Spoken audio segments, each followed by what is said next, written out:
Hello, and good morning, good afternoon, good evening, wherever you may be in the world. My name is Aaron, and today I'm going to be covering a new tutorial series about how to start modding in Borderlands 2. So some of you may know me from making the Radiance mod for Borderlands 2, and I've decided to use some of that modding knowledge and share it with people who might be kind of interested in starting their own mods and how to use them, but kind of don't know where to begin. So this is what this will kind of be, is a new tutorial series for people who want to do that. Before continuing forward, I do just want to let everyone know this is going to be a long tutorial series ranging from about 10 to 15 videos covering all the different aspects of Borderlands 2 modding, and all of these videos will be playlisted on my channel if you are interested in watching. In today's video, though, I'm only going to be covering how to install OpenBLCMM,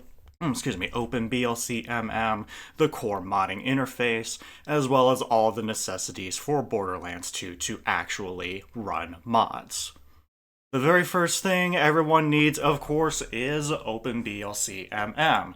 This is going to be accomplished by simply going to your web browser, and we're going to just go ahead and type in Borderlands 2 OpenBLCMM. It is going to be the very first option that pops up. And we'll scroll all the way down until we will see a Releases tab. That is going to be right here, is the Releases tab. Click that. And it will be the very first option for recommended installer. Is going to be this option right here. Since I already have BLCMM on my system, I'm going to go ahead and just skip this process, however. The next thing we'll need is the Object Explorer packages for OpenBLCMM. This essentially lets you see everything regarding the actual coding of the game. So, going back to the previous spot here, there's going to be what's called Object Explorer data packs. We'll go ahead and click this option right here. We'll keep scrolling all the way down until we see these three particular Object Explorer data packs. We are going to mostly be working in Borderlands 2 modding, but if you wanted to pick up the pre-sequel data packages or the Tiny Tina's Assault on Dragon Keep standalone packages, you can also download these. But like I said, we are primarily going to be working with BL2. So we'll go ahead and wait for this to download, and I will show you where to put these in your BLCMM directory. Alright, so now that it is downloaded, go back to where you installed OpenBLCMM on your system. The easiest way to do this is if you're on Windows, there is a magnifying glass, or you can type here to search, and then we will just go ahead and start typing %app_data%. And then that will take you to your app data in your system. What we're going to do is go back one folder. So if you click up here, that will take you back to one folder. Then we're going to click on local. And then we're going to go all the way down. And we're going to go and click OpenBLCMM. And this is where we're going to drop our data packages, is in this spot right here. So I will go ahead and do this just to show. And replace. And then the final thing that we are going to need is going to be the actual Borderlands SDK. The SDK allows us to essentially run mods with the click of a button in Borderlands 2, and it makes the process easier for executing any of the mods that we make. Again, the easiest way to do this is to just go ahead and type Borderlands 2 SDK. It is going to be the very first option that pulls up here. There is already a tutorial about how to install the Python SDK. However, I am going to go ahead and just get it out of the way and be done with this here so that there's more transparency. Go ahead and, whoops. So we are going to go ahead. This will be the page that you want to be on if you want to download the SDK for yourself. What you'll do is download the Python SDK.zip. And we're going to go over to where it is being stored once it is done downloading. This will usually be in your downloads folder. What you will want to do is extract all of the files that are in the Python SDK. What we want to do is copy all of this folder here within Python SDK. So we're going to do just that. If you've installed the game on Steam for Borderlands 2, it will be under your program files, Steam, Steam Apps, Common, and then Borderlands 2. And what we're going to do is we're going to paste that entire binaries file so that it will overwrite all of the different files that are already present. This is useful if you're wanting to update your SDK or if you are doing this for the first time. So in order to check that the Borderlands 2 SDK is actually working, go ahead and launch Borderlands 2. And normally there will be an option that says downloadable content here. This will be replaced with a mods. And to further make sure that it is working, you can also hit the tilde key, which is right next to your 1 key, and it will bring up this console. Console is basically what lets the mods execute, basically. If you did everything correct, it will say Python version 0.7.11, mod menu version 2.5, and then Python initialized. If there are any issues that you come across when you are installing the Python SDK, I will link a Discord server in this video description down below. You can check out the Discord server if you are having issues with installing the Python SDK, and people will help you out there. Okay, so let's actually take a look at the basic core mechanics of, or the basic features of OpenBLCMM. Now, since I typically work on mods myself, this is going to automatically default to whatever mod you were last working on, whether it was a Borderlands 2 mod or a Borderlands pre-sequel mod. OpenBLCMM will automatically just open the very first or the very last mod that you are working on. For the purposes of this tutorial, however, I'm just going to go ahead and do this. When you first open BLCMM, this is what you're going to be greeted with. Again, we're going to be working primarily in Borderlands 2. So down below here, it will say which game OpenBLCMM, what environment BLCMM is going to be working with. So you can change these at any given time to say, I want to be working in Borderlands 2, or I want to be working in the pre-sequel. Do remember, though, you have to have all of these specific Object Explorer data packages if you are going to be working in the appropriate environment. Again, like I said, we're going to be working in Borderlands 2, so just keep it as Borderlands 2 for right now. In the right-hand corner here, there is going to be an option between dark mode and light mode. If you want to flashbang yourself, please be my guest. But we are going to primarily keep it in dark mode. And there is also going to be a global font size, which you can mess with here. I'm actually going to up this to 18. By default, it becomes 12. But for the purposes of YouTube, I will just go ahead and zoom in on this to make the text size a little bit more readable. There are 4 options along the top banner here. File, pretty self-explanatory. This is where you can open up a new file. This is where you can make a new file. This is where you can save your file.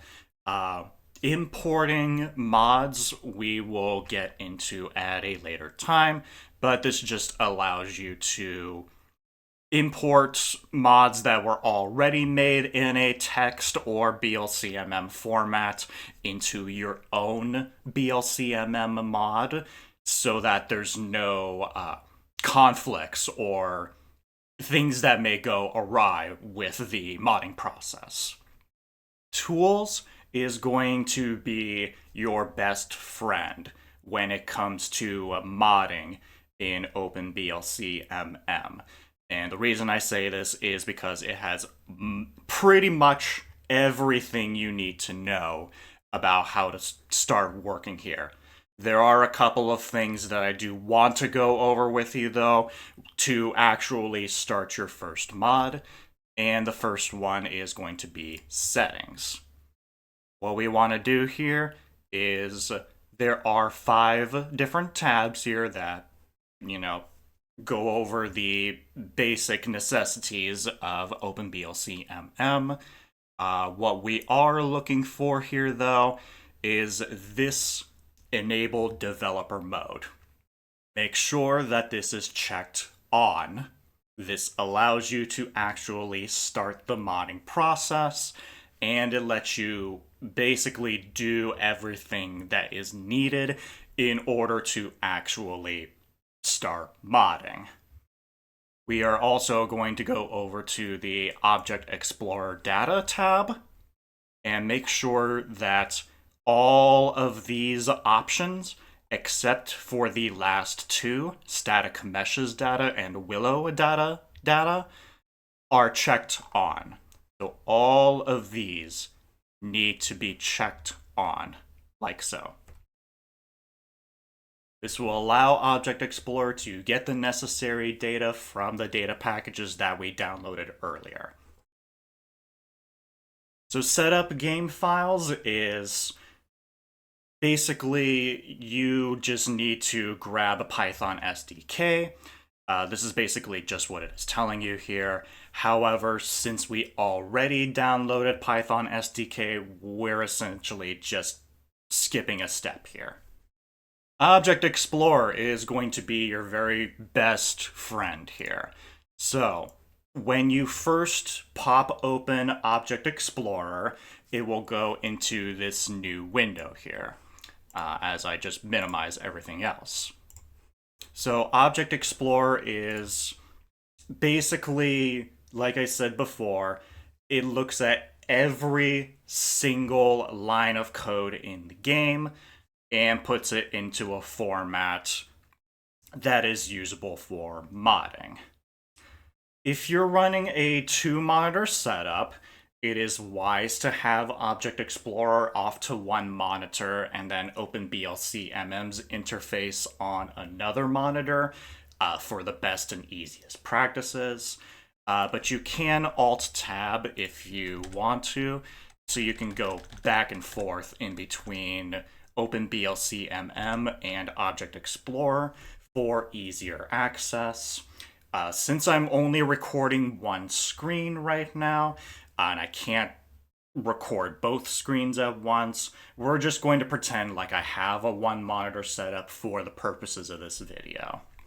Download Object Explorer data packs or download OE data packs is just the same. It takes you back to where the Object Explorer data packages were. So again, we're essentially just skipping a step here. INI tweaks are simple injections into the game that are personal for yourself only. They have no bearing on the final product of your mod. They are only for your client, your game specifically. So here you can set what the console key is going to be. By default, like I said, it defaults to tilde, which is the key right next to 1 on your keyboard. You can change how the game renders here. Like you can get rid of the black lines, the black outlines, and have more colors in your game. You can disable the God rays. You can disable the distortion. You can change the shadows. Instead of having full pixelated shadows, you can just have circular shadows. Fewer corpses. Corpses despawn right away instead of lasting forever. Quicker startup gets rid of the splash screens whenever you start up the game, which is very nice if you save, quit, and then quit out of the game and restart again because you changed something in the mod. This is very nice to have. And then fewer cutscenes gets rid of the cutscenes in the game that run at 30 FPS. So, for example, the scooter cutscene or the loading screen cutscenes where you have the gun displayed. Personally, I like to keep this on just in case I am trying to find a gun that I have made, like a custom gun that I have made in BLCMM. I like to keep this on just to make sure that that gun looks good and that it actually is put into the game. So that's why I keep this on. Legacy hex edits. We no longer do this. Hex editing is outdated, and the SDK pretty much already does what hex edit would do. So this is just basically another thing that says, hey, go get Python SDK. Various tools has an option for what's called a behavior number converter. We are going to get into this at a much later date, so don't worry about this right now. The Profiles tab allows you to make new profiles. Think of profiles as an unpublished version versus a published product. There's a tab that also says what are profiles here. It pretty much says the same thing. Each profile saves what's selected and what's not, so you can go back and forth between selection choices easily. And then it lists an example. You may want to have a set of mods while you're running Digistruct Peak, but you don't want them active otherwise. A good example also would be if you are running the Better Sanctuary shooting range, where you want to test your custom guns and whatnot. You don't want to have that in your final product, so you make a new profile that does not have that mod without having to save an entirely new mod file. Help has an about screen, which basically just shows who worked on the mod. Changelog goes over all of the changes that were made with OpenBLCMM, and you can uninstall OpenBLCMM directly from this screen. And that about covers it for this video. This was, like I said, kind of an introduction video on how to install everything needed to get into the modding. In the next video, we are going to be looking at Object Explorer in a lot more detail and understanding what goes into making mods, and then we'll write our very first line of code. If you like this video, please make sure to subscribe, give it a thumbs up, ring the bell to be notified when I post a new video. I'll catch you all next time, and take care.